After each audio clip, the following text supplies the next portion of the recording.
All right, what's up, guys? It's your boy Stas here. Got the double espresso on deck. As always, when do I not? Cheers, by the way, guys. As well, we have to cover some stocks, go over what's going on with the jobs market, which is not looking so good. We got some data from November, so we have to cover that. Go over Sofi, what I'm doing, other stocks I'm watching as well. So, guys, hit the like button, make sure to subscribe, join the Patreon if you want to keep up with my portfolio updates. I post those multiple times per week. We're investing over $1,000 or right around $1,000 a week. So if you guys want to be a part of that, see how I'm building a real money portfolio, be a part of the Discord. All of that is linked down below, also pinned in the comments. I'll see you guys in there. Shout out to everybody that's been joining. Cheers to you guys. And now let's get into it. So here I have Tesla's stock pull up, or Tesla's chart pull up, which, by the way, it's looking phenomenal. I don't want to spend too much time on this stock, but we're up over 2.8% right now, and we're breaking through the moving averages on the 4-hour chart for the first time in a couple of weeks. So that's actually a very good sign. Tesla looks like it's gearing up to potentially maybe go towards $500 for the first time, or at least towards those all-time highs. So I like the way Tesla's looking on the charts. And by the way, the entire market right now is in the green. SPY's up 0.3%. QQQ, the NASDAQ 100 ETF, right? It's up 0.1, not much, but still it's up a little bit on the day, as the Dow Jones is up 0.75%, and we have, let's see, the Russell currently up 1.4. So small caps are going nuts so far today, guys. So before we dive into SoFi, break down some charts here. Actually, let me see what SoFi is doing. Before we actually do that, let me show you what is going on with these private payroll numbers, right? So we have SoFi up about, what, 0.5% on the day, trying to get back through 30. We're slightly under 30. We'll cover that here in a second. But again, let me show you now what's going on with these ADP jobs, numbers. So let me show you this. November private payrolls unexpectedly fell by 32,000, led by steep small business job cuts. Maybe that's a reason why the Russell's going up. Small businesses are cutting jobs, saving on that bottom line. Maybe they're using AI. Who knows, guys, right? Maybe they're doing that, which, I'm not the biggest fan of AI completely replacing everybody, but the reality is that's where we're heading. Not for AI to completely replace everybody. I don't think that's going to happen, but a lot of people, some people at least, are gonna lose their jobs. That's the reality. But that's a whole nother topic for a whole nother video. I don't know if this is AI related. We're just having fun here, guys. But yeah, 32,000 jobs. It unexpectedly fell by 32,000. And if we come down here a little bit, we can see this is a lot worse than what we saw in October. You can see here the payrolls decline marked a sharp step down from October, which saw an upwardly revised gain of 47,000 positions, and as well, or rather was well below the Dow Jones consensus estimate. It looks like here a 40,000 increase. So yeah, things got worse from October to November, but larger businesses, we can see here, it's not too bad for them. Larger businesses entailing companies with 50 or more employees actually reported a net gain of 90,000 workers. However, establishments with fewer than 50 workers saw a decline of 120,000, including a drop of 74,000 among firms with 20 to 49 employees. And this total loss was the biggest drop since March of 2023. Now, is the jobs market completely cooked heading into 2026? Are we due for a massive, a lot more job cuts? Not necessarily, in my opinion, but things are looking a little rocky right now, to say the least, right? Education and health services led gainers with 33,000 hires, while leisure and hospitality added 13,000, and the biggest loss came in professional and business services. This is interesting, guys, which saw a decline of 26,000 thousand. Other shedding jobs included information services, minus 20,000, manufacturing, minus 18,000, and financial activities and construction, both of which saw losses of 9,000. So manufacturing is going down, guys. Information services, financial activities, and construction. So pretty important industries there, all seeing losses, on the month. Not ideal, not the best sign.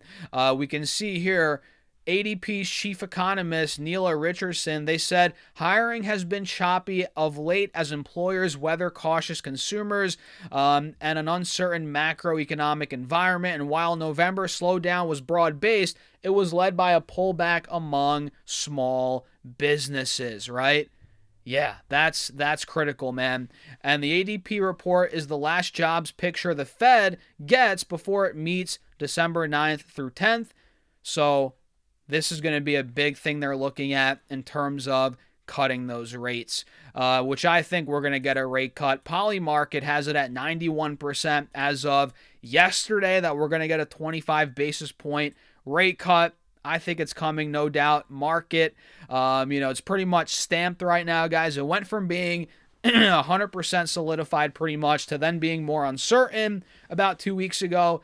And now we're pretty much back to being, a surefire bet, or it's a surefire bet now that we are going to get rate cuts of 25 basis points. But yeah, man, the labor market, rocky as can be right now. Not terrible, but the unemployment rate is at 4.4%. Last I checked, I think that's right, hopefully.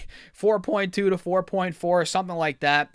And it's creeping up. I think it's at the highest level it's been at in a year or two. So keep that in mind, guys. Keep that in mind. While, Wall Street, right, is crushing it. Stocks are ripping, You look at your portfolio, it's phenomenal. You're seeing all the green, all the gains. You got to realize, though, that Main Street, people are losing jobs. A lot of people are struggling. Inflation's still crazy. So there is this disconnect, obviously, between the stock market and the actual economy, which we've all known. You know what I mean? This is not anything new. This has been going on for a long time, obviously, and it's only getting crazier. The wealth gap is only increasing, as inflation persists, as, money printing persists. We're getting, obviously, assets go up in price. And who owns assets? Rich people. Who doesn't own assets? Poor people, quote unquote. And their purchasing power gets devalued as the dollar gets drilled, right? And stocks go up, assets go up, and that's how the wealth gap widens. Anyway, guys, interesting times. And SoFi at this point is up 0.5%, looking pretty good. But I would love to see it get back over $30, $31. And if we do that, $32.50, $33 is the next gap to fill. It's only a matter of time. That's what I'm personally waiting for. And yeah, we're up. We're up on the day. What more could you ask for, guys? Every index is up on the day, and we have a lot of other stocks moving. The one that's moving the most on my list is Circle, which is one that I just started buying recently, guys. We're up 9% on the day on Circle Internet Group. I actually just bought more. What's today? Wednesday? I bought more on Monday, right? Yeah, 2 days ago I bought more. All you guys in the Patreon know I post all the real-time updates. I added more at $75 and I believe 70 cents. No joke. Exactly right there is where I got filled. I brought my average cost down a little bit. Now it's at like 76, 77. And yeah, now we're ripping back towards the mid 80s. And ultimately, man, I think this is an $100 plus stock, no problem in the short term. Quite frankly, I think it's going to go to 150, 200. I think it has a lot of potential from here, which is why I've been buying it just in the last 2-3 weeks. After the company reported earnings, as the lockup period's expiring, I've been buying Circle Internet Group, and I'm planning on holding it for at least a year or two, 3 years. I think there's going to be a lot of upside to be had here. I think there's multi-bag potential at these levels. Even here, even at 85, as we're up 9% on the day, I still think there's multi-bag potential. Nothing crazy. I'm not saying it's like a 10x from here. The market cap's 20 billion. Could I see it being, 60 billion, 70 billion with where fintech stable coins are going, right? The future. Yes, I can see that happening, no problem. So Circle is looking phenomenal today. A lot of these crypto stocks are up, as Bitcoin is at 92 now. Bitcoin's been going crazy, guys. We're back over 90. So Coinbase is up 4.5%. We have those kind of stocks moving. We covered Tesla earlier in the intro. That looks phenomenal. Oracle is starting to move here, which honestly is not surprising. Oracle, although it is extremely levered, right? A lot of people are shorting it at this point. It's down 40% from highs. I think it's just too beaten up. I think it's too beaten up. Earnings are coming up on the 10th in a week from today, literally, and I think there's potential this does end up snapping back aggressively, especially if earnings are strong, guys. I mean, for Pete's sake, it gave back all the gains and some from that OpenAI announcement, and I don't necessarily think that is, justified. Maybe it is. I don't know.